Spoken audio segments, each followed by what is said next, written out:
So I just bought a Lamborghini Gallardo Superleggera. I'm going to go over the underlying logic behind it and my initial thoughts about the car and what I like about it and some things I like slightly less about it.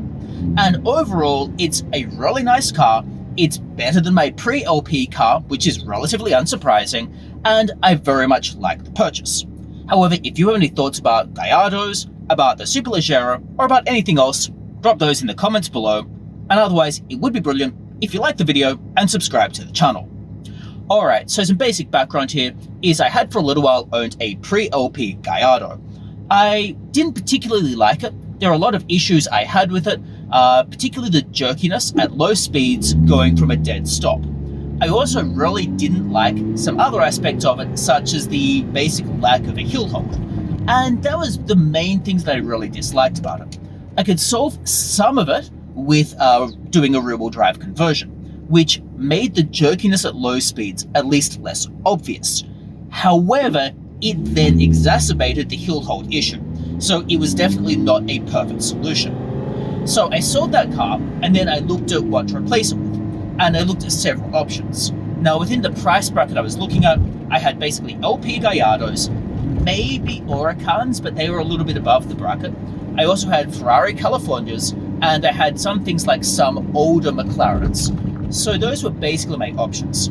I also had Porsches I could choose from, but I'd kind of ruled Porsches out because they didn't really interest me that much, and I'd owned two Porsches already, and I wasn't hugely enamored with the idea of having another Porsche. So, hence why I narrowed it down to those three brands. Between these three, the California is not particularly exciting, so I decided to exclude it. Now, it might be a brilliantly driving car. I never drove one, so I can't comment on that. However, the styling did not interest me. And it didn't interest me because that type of grand touring type car, they all kind of homogenize and look very similar. So to my mind, the California looked similar to the Maserati Gran Turismo, looked similar kind of to the F-Type, all just kind of blurred together, and I didn't get any particular excitement from the shape of the car. Now, Ferrari people are obviously going to disagree with me in relation to that. However, it's personal preference about what the car looked like, wasn't particularly interested, ruled it out. That then left the McLaren as another alternative.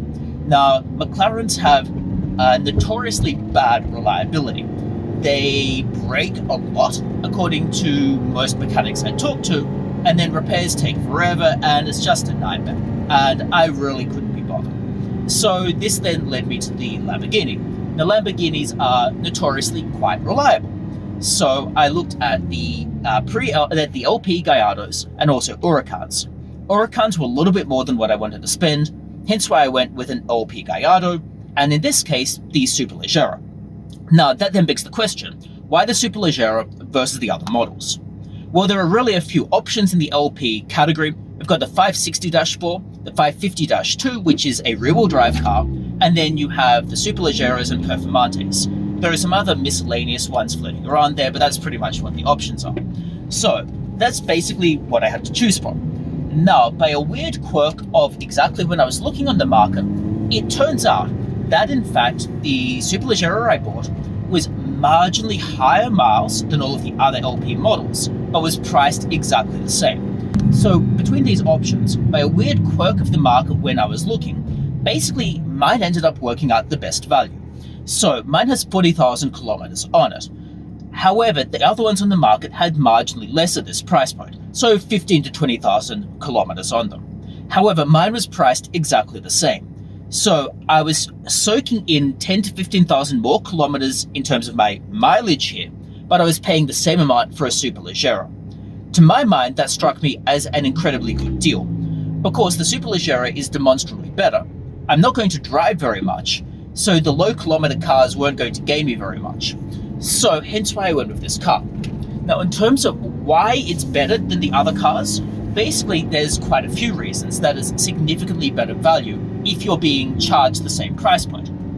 The first reason is it has more horsepower, so 570 horsepower versus 560.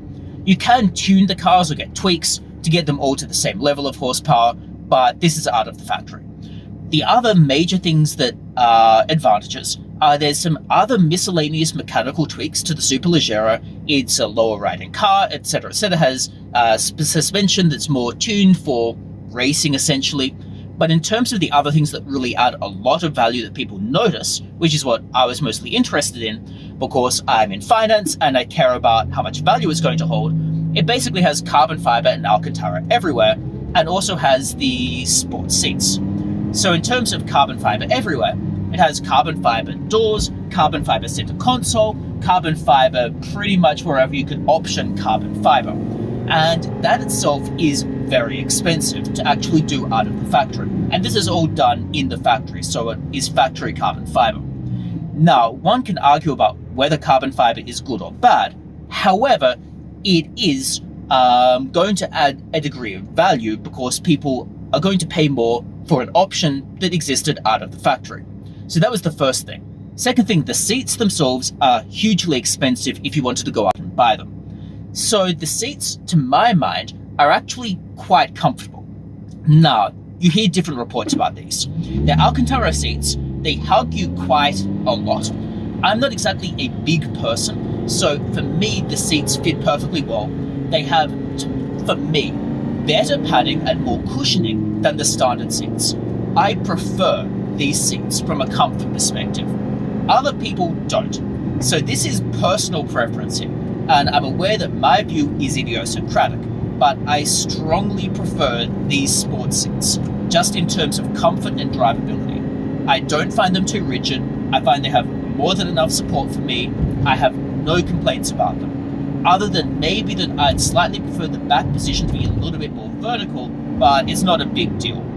The only minor quibble I'd have otherwise is that Alcantara is a little bit hard wearing, is the best way of putting it. The problem with Alcantara is that it can kind of wear badly when you put your hands on it, or if, for example, your hair were on it, it doesn't respond well to oils. So that can create a bit of a wear and tear issue. And in terms of other cosmetic enhancements, which minorly saves weight, there's Alcantara all throughout the dashboard. Now, that again would have been an option that's reasonably expensive. However, it's all in the dashboard and it's there from the factory, and it looks okay. I personally prefer the leather look on the dashboard, but I mean, that's just personal preference. So basically, a lot of enhancements which save some weight, but also significantly change the cosmetics of the car. Now, there are a couple of other cosmetic enhancements externally.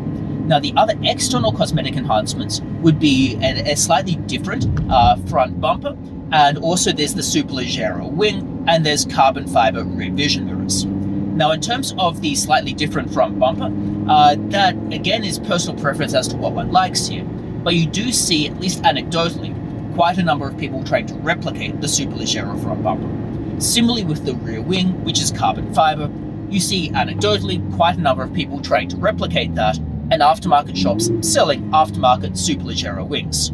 Similarly with the carbon fiber side vision mirrors. So effectively, you've got a whole lot of cosmetic options that people seem to deem to enhance the look of the car. Now, one, like I said, can argue about whether these are genuine benefits or not. However, they're things that people in the market seem to, on average, think are desirable, which helps to add resale. And of course, this car has them, and it was costing the same as the other LP cars when I was on the market for it. It made sense to buy it. So, a whole lot of cosmetic enhancements that I quite like, although I could live without.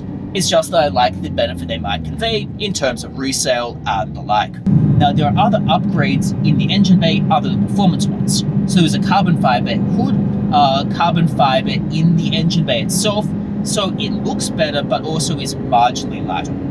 So overall, the Superleggera performs better than the standard LP car, and also it has cosmetic enhancements which would be expensive to do out of the factory, and even if you got cheap carbon fiber that were aftermarket, it still is expensive to do. So when you add on all of these value adds, it makes sense that if it's the same price as an ordinary LP, you should just buy this. So I think I did well price-wise. And that's basically why I bought this car, compared to the other LP models on sale. Now, in terms of initial impressions from the drive, it is significantly better than my pre-LP Gallardo. It is significantly better going from a dead stop. It has hill hold. It drives much better. It feels smoother overall. Now this isn't a clutch issue because you still feel the gear changes. I mean, it's smoother when you're just kind of idling along in traffic. It feels less painful to live with on a daily basis. Basically, if one thinks about a Gallardo being a potential daily driver, then the LP Gallardo is definitely the better of the two to get. So far my initial impressions are it is a significantly better car than the pre-LP Gallardo. It feels like it's fast enough, although you get slightly inured to this as you get used to driving the Lamborghinis. So to some extent, you don't notice the power as much anymore. I'm kind of used to driving them. So it feels reasonably powerful, although I don't really accelerate it that hard very often because I'm in the center of Sydney and there's traffic and there's nowhere to really do that. The cosmetic appearance is nice internally, and there are cosmetic enhancements externally as well. So basically, overall, I'm reasonably happy with it. Now, I should do a full review of my driving experiences after I've driven it a little bit more. However, those are my initial views on it, and overall, I'm reasonably happy with how it drives, and basically, I'm satisfied with the purchase. Now, in terms of whether I think these will appreciate in value, that's crystal ball gazing, probably not. I suspect the Huracan is going to create a price ceiling for the Superleggeras, but some people might disagree with me. These are special editions, but it's not like they're limited to 50 editions or something. They are significantly better than like the SE edition of the pre-LP Gallardo in that there's genuine mechanical advantages and significant cosmetic advantages here. However, probably it won't appreciate that much, if at all, and it will probably depreciate, but probably depreciate less badly than other LP Gallardos is effectively my view. And overall, I like the car. I'll probably hold it for quite some time, unless something disastrously wrong goes with it. In any case, those are my views about the car, what I really like about it, why I ultimately made the decision to buy this Superleggera, and my general initial views on it. Now, if you have any views about the car, about Gallardos, or about anything you'd like me to cover with the car, drop those in the comments below, and otherwise, it would be brilliant if you liked the video and subscribe to the channel.